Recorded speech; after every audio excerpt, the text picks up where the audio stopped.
Today we're going to be talking about Genesis 1. When people today approach the creation stories in the Bible, they often come with questions about science, and some of the most prominent topics that have made the creation accounts in Genesis controversial are controversies over not just the meaning of these texts, but also about the natural sciences, in particular biology, but also astronomy and geology and cosmology. It's important in looking at the text of Genesis to notice a number of things, but one of them, and perhaps the most important for those interested in the intersection of these texts with the natural sciences, is to note what's not in these texts. There's nothing about DNA, nothing about genes. There's nothing about stars being other suns. There's nothing about the Earth rotating. Lots of things which science has revealed to us and made known to us through the careful study of nature is not to be found in this text. And the interesting thing is that past generations of interpreters of these texts noted that and were aware of that. And we see, even within the pages of the Bible, as we trace things from earlier to later, but even going beyond that into the history of interpretation within Judaism and Christianity, we find that it was less of a threat for people in past generations to accept that cosmology and our understanding of the natural world needed to grow and develop and change beyond what it had been in the past. And people did not necessarily see these creation accounts as standing in the way of that. But at any rate, notice, before we start to consider what's there, notice what's not there. Notice how many things are not spelled out, are not addressed, are not mentioned, that we would expect if this were a text offering a scientific perspective. As we turn to Genesis, right, creation is just there at the beginning. Right? It's the prelude to what follows. And so keep in mind that Genesis as a whole is not primarily about these creation accounts. That's what they start with, but much more space is devoted to other things. Right? If we want to place Genesis, and for today's talk we'll focus on Genesis 1, if we want to place it into the context of ancient thought, if we want to ask those who weren't asking questions about evolution, weren't asking questions about genetics, weren't asking questions about deep space and galaxies and the movement of planets and other questions that have come up subsequently, if we want to ask what would the impression have been for readers in the ancient world, the best we can do is to compare and contrast Genesis with creation accounts that we find in antiquity. And one of the most popular for this purpose is the Enuma Elish, right, that Mesopotamian creation account. When I've gotten students to read it in the past and ask them what's different, one of the most noticeable things is the sheer number of characters in the Enuma Elish. It's like a celestial soap opera, and sometimes it can be hard to keep track of, especially if the text is new to you. At the start of Genesis, as far as we know, there's one character, and that's the character of God. And so immediately we're struck by differences. We'll also be struck by similarities if we pay close attention to the details. Right? Perhaps Genesis, in its ancient context, was making a point which would have come out clearly through a comparison with other creation stories that were being told.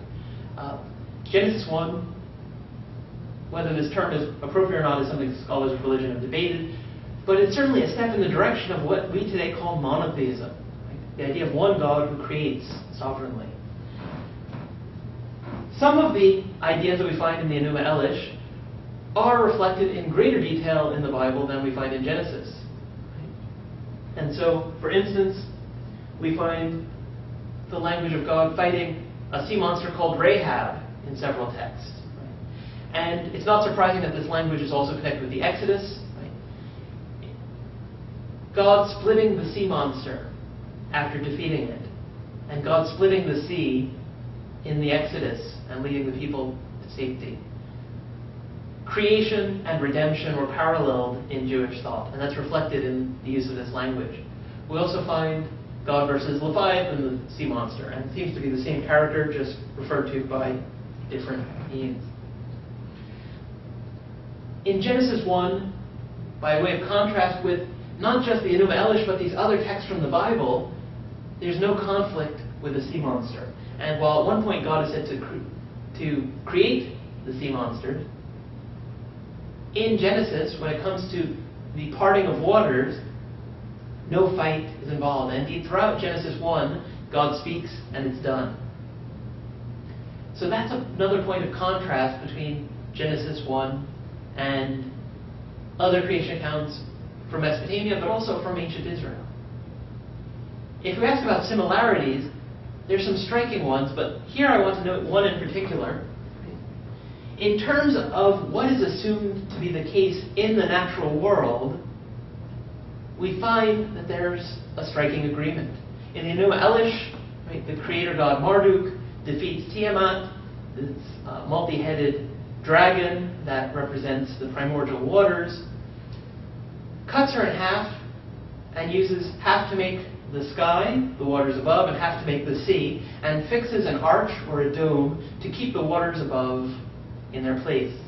If we look at Genesis 1, it refers to this thing that the King James Version called a firmament, and the more honest of modern English translations refer to it as a dome. Right? The Hebrew word rakia means something hammered out, stretched out by hammering, a term used mostly in metalworking. It refers to something solid, which holds up the waters above. That's what Genesis literally says.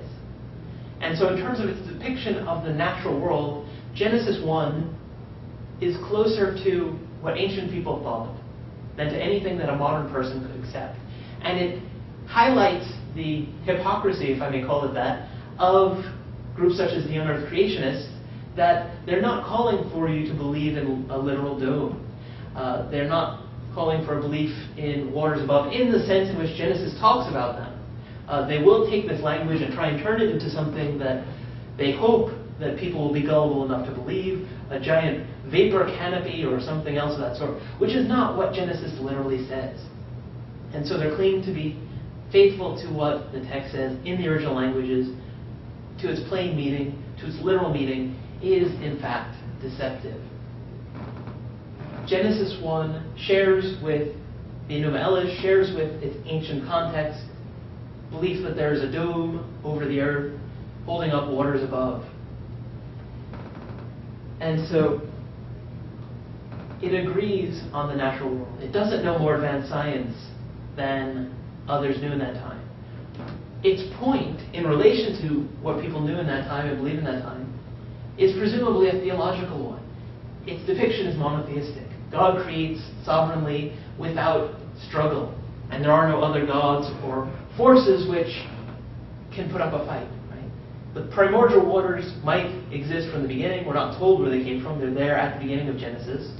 And so there's been a lot of debate about whether it teaches a creation out of nothing. But even aside from those discussions, in Genesis, God is sovereign over those things, commands, and things happen. That is where we should see the difference. If you've read the Bible a lot, you've probably had the experience of reading a text and having something jump out at you that you hadn't noticed before. I read Genesis 1 for many years before I noticed a detail that had never struck me in quite this way.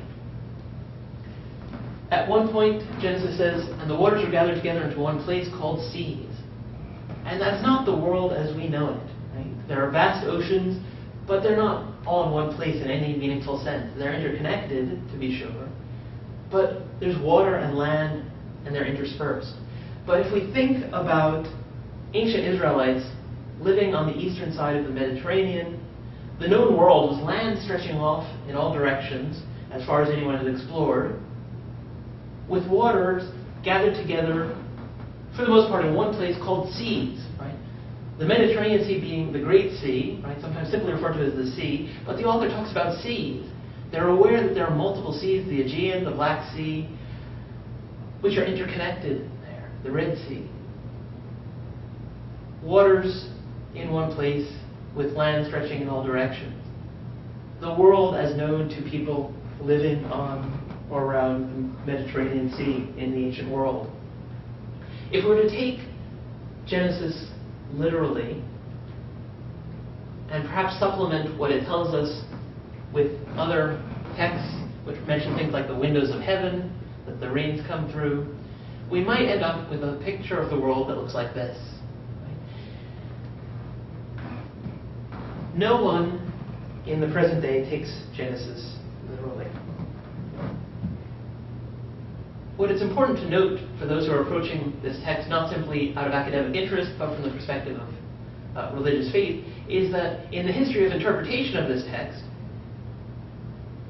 past generations, and many still today, other than groups like the imminent creationists, have been open historically to accepting that what Genesis is offering is not a literal, factual, chronological account of the creation. It's not only modern people who've noticed that you have days before you have the sun and the things that are normally used to reckon days.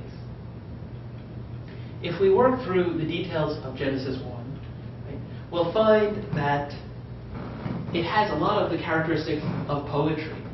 There's repetition, and God said, and saw that it was good. And there was evening, and there was morning, day 1, day 2, day 3. Even the evening and morning, we would normally in English say morning and evening, reflects the Jewish reckoning of days, which start at sunset. If we work through the structure, we find that the first 3 days seem to have to do with formation of habitats. On day 1, you have the creation of light and dark, day and night, right? Separation of them. Day 2, again, we have separation, this time of waters above and below, making the sky and sea.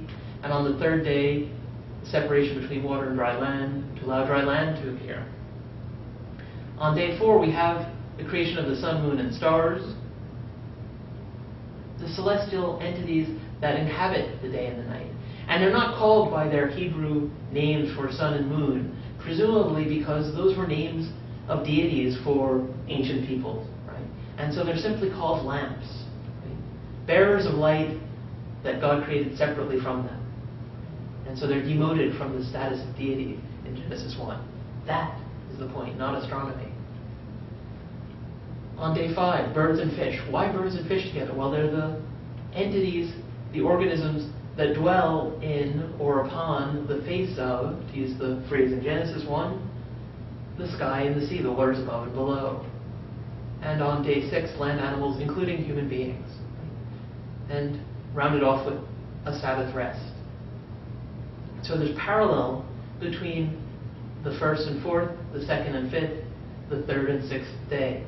And so the point of Genesis, made through parallelism, which is another key feature of Hebrew poetry, is that God creates all the places that things can exist and all the living things that fill them. Are the days in Genesis 1 literal? In one sense, yes. Right? Evening and morning, right? They're literal days according to Jewish reckoning.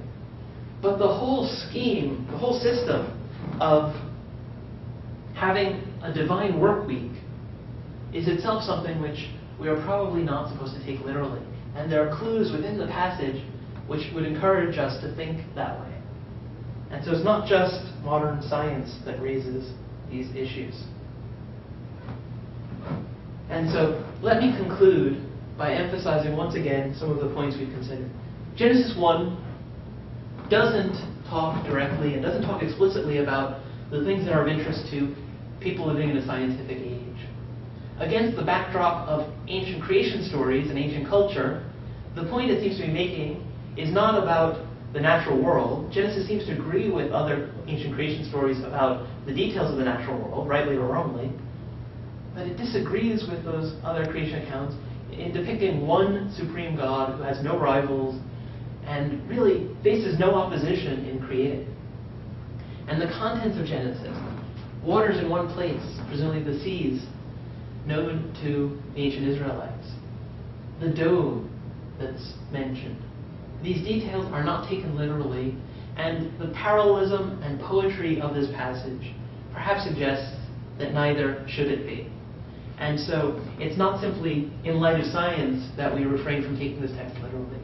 If we pay attention to the details of the text, we pay attention to its historical and cultural context, we get the same impression, that its point is not about the natural world. The point is not to offer something that should stand in the way of the progress of our understanding of biology or astronomy or geology or cosmology or any of these things that science can shed light on. Its point is a theological one which, from our perspective, we can rightly call something to do with monotheism.